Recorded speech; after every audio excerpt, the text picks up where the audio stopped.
It's overwhelming, man. And the people that are able to put their best foot forward, more props to them. Even though more times than not, they flop. Shout out to that UConn. Shout out to UConn DBs. Shout out to UConn wide receivers. Shout out to UConn skill players. There's nothing good coming out of Connecticut. But honestly, my counterpoint to that would be, well, that's why I like pro days. Because it's the same thing, and it's on the player's terms. Nah, but exactly. It's a lot more controlled environment. Yeah, like, you're with your strength coach. You're with your position coach. You're with the guys you practice with. You're getting your quarterback. It's a controlled environment. It's scripted. It's like... And some cats are injured because of how hard they played during the season, and they don't get to compete at the combine even though they want to. Some guys don't even get invited, and then you show up at their pro day. Some guys don't even want to. Yeah, a lot of high-level ranking cats are like, why am I doing this? Didn't the guy get injured at the combine a couple years ago? People get injured at the combine all the time. I think Aaron Colvin tore his ACL at the combine. He's about to get paid. Free agent. Yeah, like a lot of cats have gotten injured. Slot corner. A lot of cats have gotten injured at the combine and in private workouts too.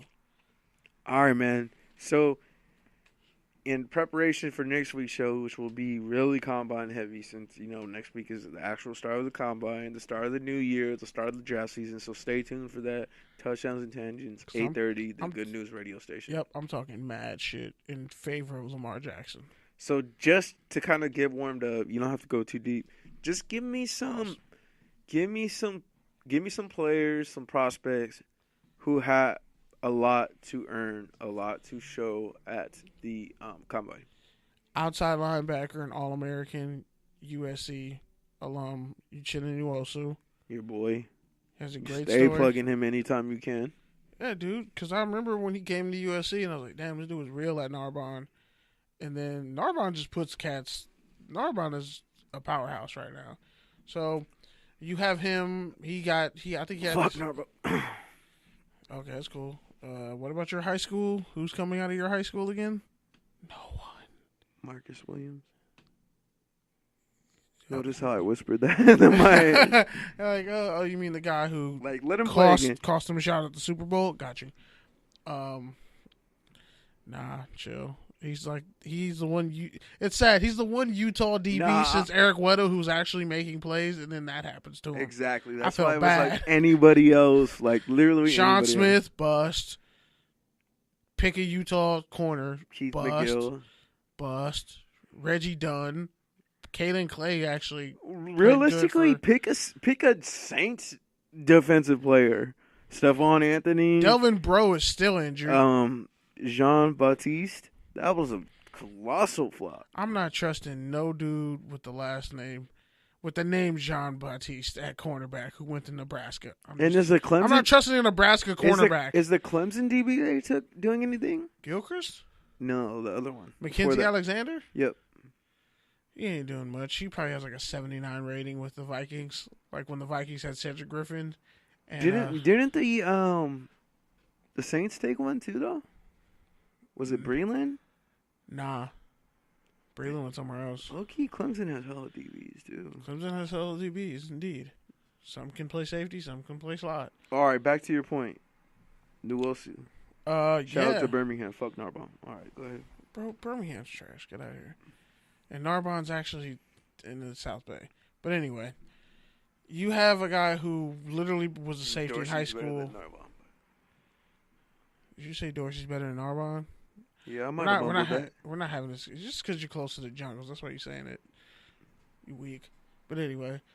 Shout out to the first time we came out to the Good News radio station and we got lost and almost ended up in the jungles. You got lost. I know where you did not know where the train station's right there, bro. I can figure it out. I'm like, all right, bet. If anything happens, I'm splitting on the 733 to 33. Or worst case scenario, I'm hopping on that bus. I mean that Culver City train. All right, man. Finish your. But anyway, he can rush the passer. He's fast, instinctive. He can do everything, a little bit of everything. He just needs some more fine tuning, and I think he'll be fine. But he definitely brings it off the edge. He's speed, tenacity. He finishes. He's strong at the point of attack. So, what do you want to see from him at the combine? I want to see what he runs. Obviously, in terms of like they're gonna have him do like ball skill drills to see like how good his hands are because I think he got a couple picks in college. Mostly, yeah, just athletics. Like how, because if he ends up pulling a Shaq Thompson, that would be kind of sad. Where he runs like a 4.7, and you're like, really? Shaq Thompson's slow? But on the film, it looks like a 4.5. And then when you actually see him run, he ran like a 4.68 or something. I was like, that's disgusting. That's slow. But he still ended up being a first rounder. But somebody else, give me another name. I'm going to go. Give me 3 names, rapid fire. Calvin Ridley. What's the dude's name? The LSU receiver from the Senior Bowl. DJ Alex. I can't remember his name. I know who you're talking about. That DJ Chalk. There we go. Is that his name? Something Chalk. Go ahead. Give me another name. That guy. The Boise State linebacker. But that's obviously easy. I want to see all right, I'll give you Ronald Jones. I'll just say Ronald Jones. You're weak, bro. What happened to you? Did you watch college football this year? Are you draft ready for next week? No, because like Are you draft ready for next week? That's the real question. Because you're over here. How dare you? How dare you? In my 4 years of doing this shit with you, I ain't never heard you stumble over draft prospect names. You good, bro? I'm good. I just want to see them for the first time ever. I actually want to see guys who are supposed to be good actually show up and be good. Like, it doesn't matter what Barkley runs, he'll be fine. Rosen, Darnold. You're right, it is DJ Chark, but yeah. There you go. But like DJ Chark, I'm gonna see. I think he might run like a 4. He might run a 4.28. He might surprise some people. I'm gonna give you one of your boys, someone you put me on. Don't be using Washington defensive players from Oakland, bastard.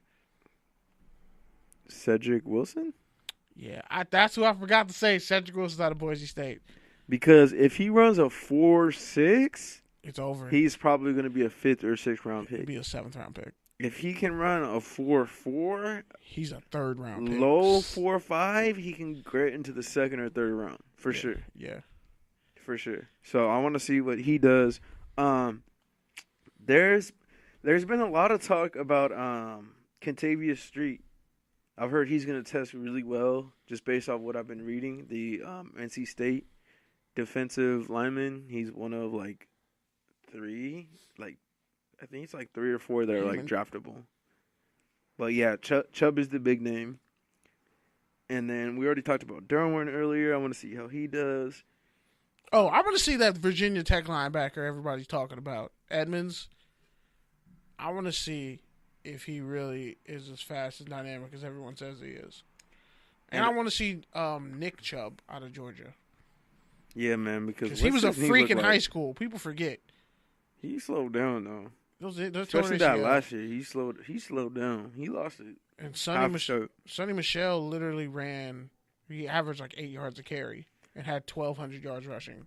I want to see what Josh Jackson jumps because he's definitely in the conversation as far as top corner. And I don't expect him to run well. He's probably going to run a 4.5. I don't trust Iowa cornerbacks. But he has 8 picks, and he's big and fast. So did Desmond King had a bunch of picks. Desmond King is good, bro. I need you to stop citing Desmond King because he's a good-ass 4th-round pick. Oh, he's going to be a first-round pick. Bro, if the Raiders had a 4th-round pick like Desmond King, they would be straight right now. Well, they probably – I mean, I can check the notebook. They probably whiffed on him. Okay. I'm going to check my notebook. Arden Key, man, he took a real step back last year. He's what you would call Aldon Smith in the making. He's what we talked about earlier, as far as being in between a defensive end and a stand-up linebacker. He was I think they said he was 220 before he got suspended, and then he came back at 280. Or 260. 240 something. He wasn't that. Came back at 265, and now he's at 240. Yeah. So I kind of want to see how he's wearing that weight. He's not like Carl Lawson, who Carl Lawson really was a pure defensive end. He just had torn ACLs. And then Harold Landry is another one name I'm looking out for because he's another defensive end hybrid guy who took a step back, and he was injured. So out of Boston College. Exactly. Everybody's like, he's going to be the #1 overall pick because he had 16.5 sacks. He plays for Boston College. Calm down. And then he was trash last year. Davenport, Man, Davenport comes up in every single article. Somehow, some way. Wait, Davenport? Marcus Davenport, defensive end from UTSA? Yeah. I was wow. Texas. Props to you, Texas, man. San Antonio? I read like a it was either like ESPN or Bleacher like a notable like sports website, and they put UTEP. Yeah, because they're stupid. And I was like, okay, that's slander. It's UTSA. It's not Texas El Paso. It's Texas San Antonio. Okay, give me a dark horse. A dark horse. Okay. Like a under the radar name. Trying to think of a running back that might really make themselves some money. Come back to me because I have like 3. I'll give you a couple. Alex Kaplan, dude, we've talked about on this podcast multiple times. Humboldt State offensive tackle, made a bunch of headlines at the Senior Bowl. Are you just stealing my picks out of my brain? Anthony Galloway, another dude we talked about on this podcast, who finds himself in trouble with the law all the time. He's been compared to Percy Harvin, but he needs to run like Percy Harvin, which I don't know if he will. Percy Harvin was that one dude who ran a 4.41, but you knew he ran a 4.2? Exactly. You swore it on your life? Exactly. And then another dude who I read in an article, Hercules Mataafa. Hercules Mataafa. Yep. D lineman out of Washington State. Yep. They don't know if he's kind of a tweener. He's either not strong enough, or he definitely doesn't weigh enough to be a defensive tackle, and he's not fast enough to be a defensive end. They're saying he's basically like a broke version of Solomon Thomas. Ouch. So he's going to have to test well if he wants to stay in that first and second round range. Otherwise, he's going to fall to 3 or 4. Okay, I got one. Malik Jefferson, because people have his stock has apparently fallen as of late, which is interesting because he was supposed to be this like world beater, can't stop or can't miss. I think it's really just the strength of the linebacker class, like you mentioned. I think him and Nwosu are like neck and neck. Nwosu's outside linebacker though, but they're like, but Jefferson can play outside too.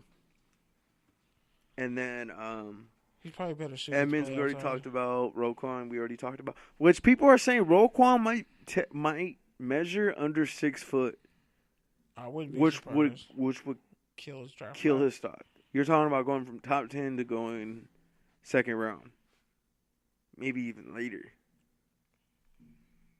Yeah. I got a guy at outside linebacker. Okay, that's weird because they have Roquan Smith as an outside linebacker too. He is an outside linebacker. I thought he was playing inside. He's a will. Tremaine Edmonds, that's his name. But he also has a brother, I think Tremont Edwards, who's a safety, who's a pretty interesting prospect. I can't believe I'm saying this, but Durance Armstrong Jr., outside linebacker, defensive end, Kansas, 6'4", 241. He actually looks like a really good player. He was actually a pretty good player for them. And he had 10 sacks as a sophomore. And I know you're going to slander me for this one, but the tackle from Texas. They're saying he's a guard now. I'm like, yo, that's why there's no good tackles anymore, because you all pump him inside. You pump him inside the guard. I want to see what he does. All right, real quick before we close out this segment and get into the rant.